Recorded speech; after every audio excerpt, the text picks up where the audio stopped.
Gandipet revenue పరిధిలో ఉన్న private భూమి వ్యవహారంలో కొందరు కావాలని మంత్రి పొంగులేటిపై తప్పుడు ప్రచారం చేస్తున్నారని మండిపడ్డారు ఆ భూమి యజమానులు అవినాష్ కుటుంబ సభ్యులు.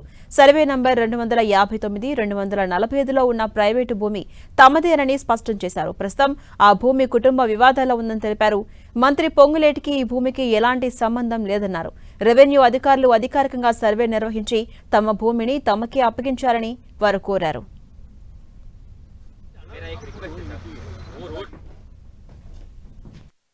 20 एकर्स कुछ चेंज है सर, 20 एकर्स 16 गुंटास कुछ तो भी चेंज है. हमारा लैंड खाली यहाँ पे 10 एकर्स कुछ बचे सो है आफ्टर रोड के जाने के बाद. हमारा खाली इतना ही रिक्वेस्ट है, इसमें भी आप सर्वे कराओ, जो करना है करो सर. इसको कोई आज से कोई पॉलिटिकल या इसको कोई एजेंडा बनाने का कोई जरूरत नहीं है. फिर मिनिस्टर हमारे लैंड को हमारे इशू में मिनिस्टर अगर क्लैरिटी दे उसके बारे में. नहीं सब अभी आप घड़ी घड़ी बोल रहे मिनिस्टर साहब, मिनिस्टर अगर रहे तो सब इतना इशू क्यों होता था? सिंपल है. एफआईआर क्यों होता साहब?